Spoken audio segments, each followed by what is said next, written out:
آج ہمیں کیا ہو گیا؟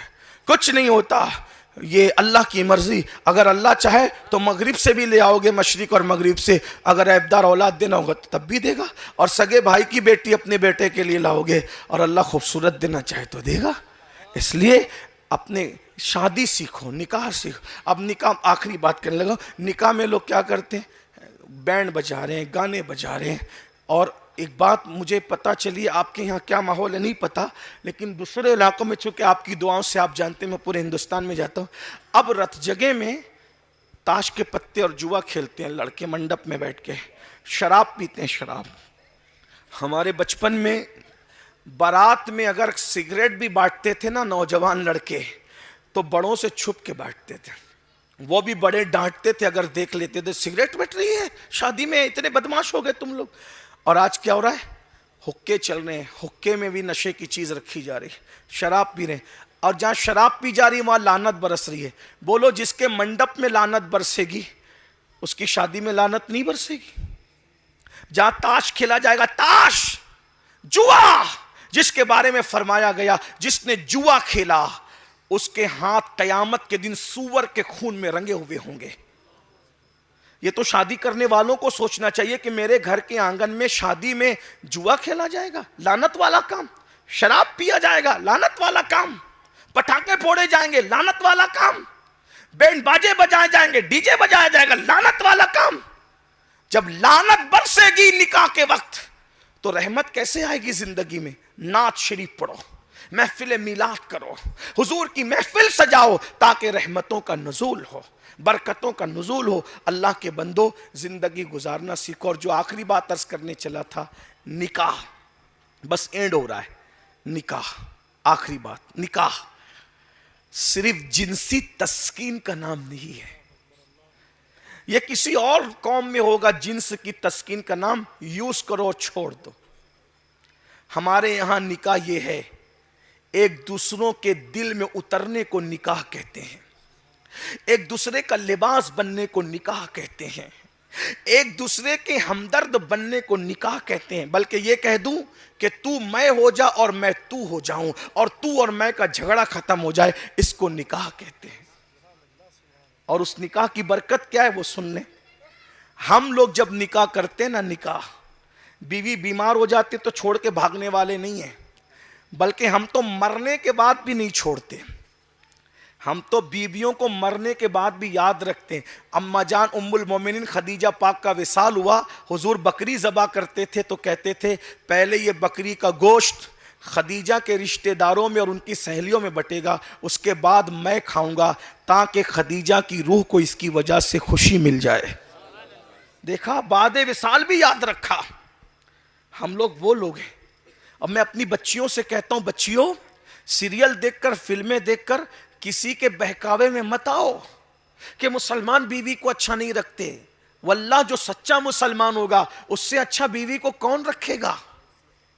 ارے لوگ تو آج بھی چھوڑ کے بھاگ رہے ہیں.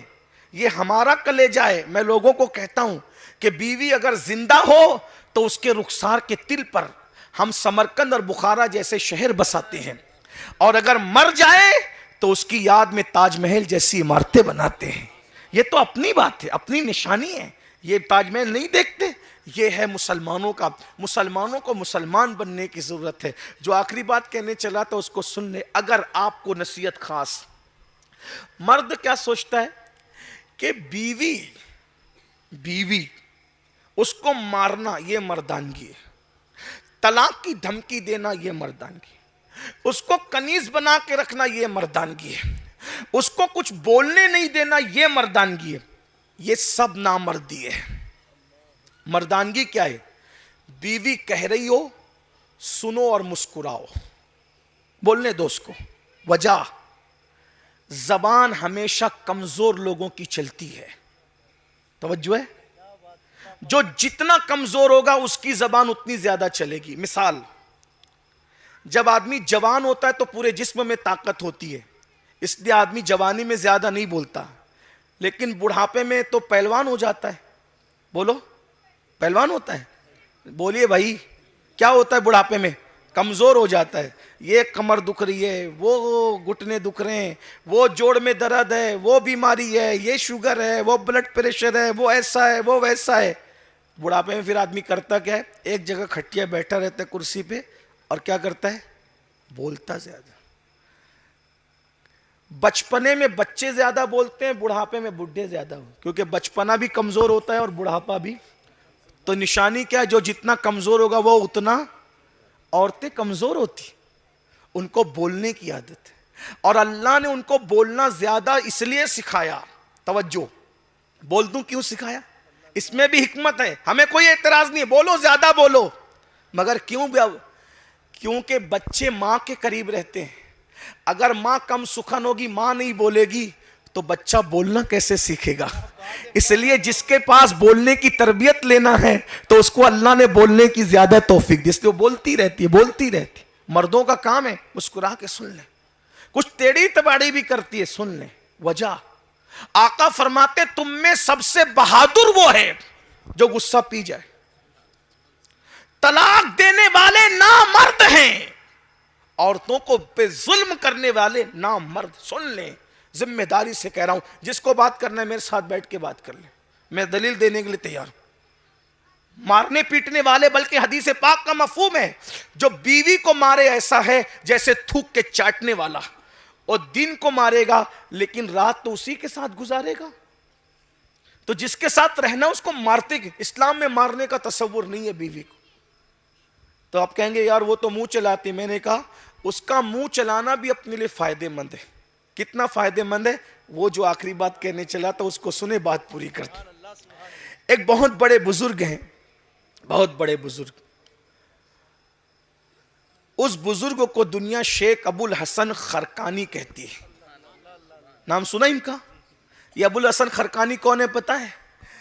جب محمود غزنوی ایک جنگ کو بار بار ہار گیا تو ابو الحسن خرقانی کے پاس گیا, کہا سرکار میں جنگ ہار رہا ہوں, جیت نہیں پا رہا ہوں, کچھ عطا کریں. تو اپنا جبہ دیا, کہا جنگ میں میرا جبہ رکھ کے دعا کرنا, میرے جبے سے کی برکت سے اللہ تجھے فتح دے گا.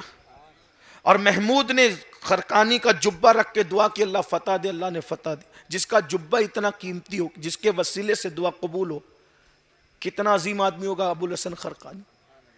اتفاق سے ایک بہت بڑا فلسفی, یعنی دنیاوی ایجوکیشن کا ماہر, فلسفے میں بہت ماہر, وہ حضرت کا معتقد ہو گیا, بلکہ مرید ہو گیا, فلسفی مرید ہو گیا.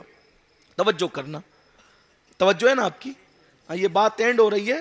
گھر میں اچھے سے رہو, اسٹیج پر تو سبھی اچھے سے رہتے, جلسے میں سبھی اچھے سے بیٹھتے ہیں. گھر میں اچھا رہنا سیکھو. اور آقا فرماتے تم میں سب سے اچھا وہ ہے جو اپنی بیوی کے ساتھ اچھا سلوک کرے. سالن میں نمک زیادہ ہونے پہ آنکھ دکھاتے ہو, چائے آنے میں دیر ہو گئی تو آنکھ دکھاتے ہو, ماں بہن کی گالیاں دیتے ہو. گالی دینا فسق ہے. غریب نواز سرکار فرماتے ہیں جو کسی مومن کو گالی دے مرتے وقت اس کی زبان پہ کلمہ نہیں آئے گا. تو جب عام مومن کو گالی دینے سے زبان پہ کلمہ نہیں آتا, تو بیوی کو ماں بہن کی گالی دو گے تو تمہاری زبان پہ مرتے وقت کلمہ کیسے آئے گا؟ بیویوں کا حساب لینے والا کوئی نہیں ہے تم سے.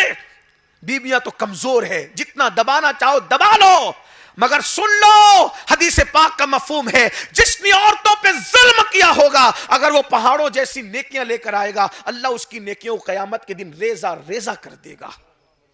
اس کی نیکیوں کو ذرہ ذرہ کر دیا جائے گا, کیونکہ اس نے اپنی بیوی پہ ظلم کیا ہوگا. ظلم مت کرو. جس نے ماں باپ چھوڑے, بچپن کی سہیلیاں چھوڑ, سب چھوڑ کر تمہارے پاس آئی, تم اس پہ ظلم کرتے ہو. ہاں لیکن یہ بھی کہتا ہوں سر پہ بھی مت چڑھانا. ایسا نہ ہو کہ بیوی کو اتنا سر پہ چڑھا لو, کہتے رہے ماں باپ کو چھوڑ دے, تو کہا جی جی لبیک چھوڑ دیا. یہ بھی نہیں ہو.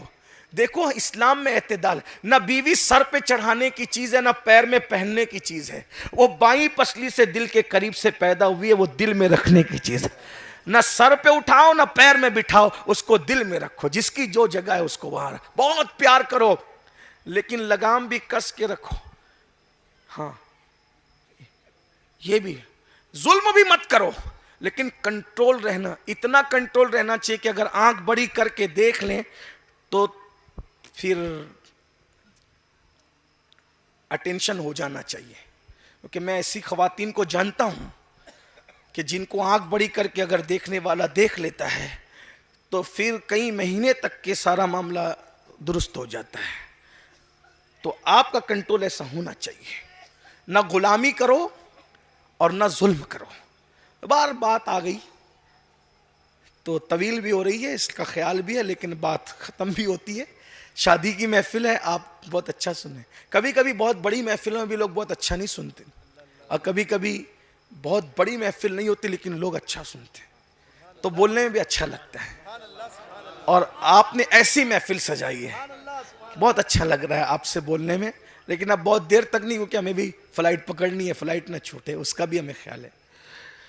تو ابوالحسن خرقانی کا ایک مرید ہو گیا, دنیاوی ایجوکیشن رکھنے والا آدمی, فلسفی. اب وہ دنیا دار لوگ بہت کم اللہ والوں سے متاثر ہوتے ہیں. مرید بیچارے یہ غریب لوگ ہوتے ہیں, وہ ہوتے ہیں کم پڑھے لکھے لوگ ہوتے ہیں, وہ اور پڑھے لکھے لوگ بہت کم مرید ہوتے ہیں. وہ تو خود ہی پیر بنے ہوتے ہیں کہ ہم کسی سے مرید نہیں ہوں. کوئی بات نہیں, سب کی اپنی اپنی بات ہے. ہاں تو لیکن کچھ پڑھے لکھے ہوتے ہیں, شریف ہوتے ہیں, اور سبھی پڑھے لکھے شریف ہوتے ہیں, مزاج الگ الگ ہوتے ہیں. چلیں بات کرتے ہیں. اس کو یاد آئی ابوالحسن خرقانی سرکار کی. وہ سوچا کہ حضرت سے چلو آج گھر پہ مل لیتے ہیں. جیسی دروازے پہ دستک دی, اندر سے آواز آئی خاتون کی, کون؟ اور کہا کہ میں فلاں فلاں ہوں. کیا کام ہے؟ تو کہا کہ حضرت شیخ ابوالحسن خرقانی سے ملاقات کرنا ہے. کہا حضرت شیخ ابوالحسن خرقانی, وہ مکار کب سے اتنا نیک ہو گیا؟ وہ کب سے حضرت ہو گیا؟ وہ کب سے شیخ ہو گیا؟ یہ سنا تو یہ پیر ان کے کانپ گئے. کہا محترمہ آپ کون؟ کہا اس کی بیوی ہوں. اب یہ تو بیچارہ سوچا یار, جس کی بیوی جس کو مکار کہے, یہ تو پھر معاملہ گڑبڑ ہے. اب اس کی عقیدتوں کا شیش محل ابھی چکنا چوری ہونے کو تھا کہ قدرت نے رہنمائی کی. پیچھے دوسرا اچھا والا پیر بھائی کھڑا تھا. اس نے کہا جناب ادھر آؤ, ادھر آؤ, ادھر آؤ. کیا بات ہوئی؟ یار وہ حضرت کی بیوی حضرت کو مکار کہتی ہے. چپ, خاموش رہے. حضرت یہاں نہیں ملیں گے, حضرت ابھی آ رہے ہیں. حضرت کو دیکھا تو حضرت کس طرح آ رہے تھے؟ لکڑی لانے گئے تھے جنگل. لکڑی, یہ اللہ والے لوگ, یہ اپنے گھر کی لکڑیاں بھی خود ہی لاتے تھے. اور آج کل ہم لوگ کیسے اللہ والے بن گئے کہ اپنا جوتا بھی پہننے میں شرم آتی ہے ہمیں. لا الہ الا اللہ, استغفر. ہم کب بنیں گے اللہ والے ہیں؟ ہاں, جوتا پہنانا یہ آپ کی سعادت ہے. اپنے بزرگوں کو بالکل پہنایا کرو, لیکن ہمیں چاہیے کہ ہم اپنا کام کوشش کریں کہ اپنے ہاتھ سے. ہماری خواہش یہ ہونی چاہیے. بلکہ لوگوں کا تو محبت اتنی ہے کہ لوگ مجھے بھی پکڑ کے چلاتے ہیں. میں کہتا ہوں بھائیو, جو 60 کے اوپر لوگ آئے نا, ان کو پکڑ کے چلایا کرو. ابھی میں عمر کے اس حصے میں کہ میں بھی کسی کو پکڑ کے چلا سکتا ہوں, لیکن لوگ مانتے نہیں, مجھے بھی پکڑ کے لاتے ہیں اسٹیج پہ. بہرحال یہ محبت ہے آپ کی. اور بات یاد رکھنا, خدمت کیا کرو, کیونکہ اللہ والوں کی خدمت سے وہ کچھ مل جاتا ہے جو برسوں کی محنت سے نہیں ملتا.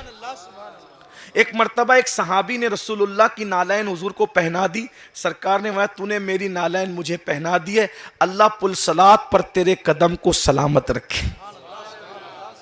اور وہ آئی تو نالین اپنے مرشدوں کی سنبھالا کرو, پنایا کرو, لیکن میں اپنی بات کر رہا ہوں, ہمیں اپنا کام اپنے ہاتھ سے کرنے کی عادت ڈالنی چاہیے, ڈیپینڈ نہیں رہنا چاہیے. عبداللہ ابن مسعود سے کسی نے پوچھا آپ اتنے بڑے عالم کیسے بن گئے؟ تو کہا اتنے بڑا عالم بننے کا راز ایک ہی تھا, حضور جہاں نالین اتار دیتے تھے میں جھٹ سے اٹھا لیتا تھا, اور آستین بڑی سلاتا تھا ان دنوں میں, آستین میں چھپا کر سینے سے لگا کر, جب تک حضور کام میں لگے رہتے بیٹھا رہتا. حضور کی نالین سینے سے لگاتے لگاتے اللہ نے مجھے اتنا بڑا عالم بنا دیا. لوگ کتابیں پڑھ کے وہاں نہ پہنچے جہاں رسول اللہ کی نالین نے پہنچا دیا. جو سر پہ رکھنے کو مل جائے نالے پاکے حضور, تو پھر کہیں گے کہ ہاں تاجدار ہم بھی ہیں. یہ حضور کی نالین ہے. نالین اتنا بڑھا دیتی ہے, جہاں تک کتابیں نہ لے گئی وہاں تک حضور کی نالین لے گئی ہے. اللہ اکبر. تو اندازہ فرمائے کہ ادھر آؤ ادھر آؤ, اس فلسفی کا ادھر آؤ ادھر آؤ کا, وہ مرشد ادھر گئے کام سے, ادھر آ رہے ہیں مرشد آ رہے ہیں. اچھا, اب مرشد آ رہے ہیں لکڑی لے کے, کیسے؟ شیر پہ بیٹھے, روزانہ سر پہ رکھ کے لاتے تھے, کیونکہ پیر روشن ضمیر ہوتا ہے. سمجھ گئے کہ کیا ڈرامہ ہو گیا ادھر, کیا معاملہ ہو گیا؟ سمجھ گئے؟ پیر روشن ضمیر ہوتا ہے. ارے جو بے خبر ہو وہ پیر کیسا؟ جس کا ضمیر روشن نہ ہو وہ پیر کیسا؟ آج سمجھ گئے. روزانہ سر پہ لکڑی آتی تھی، آج شیر پر اور سانپ کو چابک بنایا. اب آج کل کچھ لوگ سوچیں گے ارے یہ سب کہانی قصہ ہے. کہانی قصہ نہیں، ہمارے پاس آ کے بیٹھو بتائیں گے. قرآن اور حدیث میں اس کی نظیر ملتی ہے. ہاں کہ شیر بھی کسی کی غلامی کر سکتا ہے، لیکن وہ کون لوگ ہیں جو اللہ کے محبوب کے غلام ہیں؟ شیروں نے ان کی غلامی کی ہے. ہمارے پاس روایتیں. بہرحال تو عرض کیا کر رہا تھا؟ شیر پر بیٹھے ہیں، لکڑیاں ہیں شیر پہ رکھی ہوئی، ہاتھ میں سانپ کا چابک ہے. اب اس طرح آتے فلسفی نے دیکھا، سمجھ گیا وہ جھوٹی ہے. اب وہ شیش محل جو چکنا چور ہونا تھا وہ سلامت رہے گا، کیونکہ کرامت دیکھ لی نا.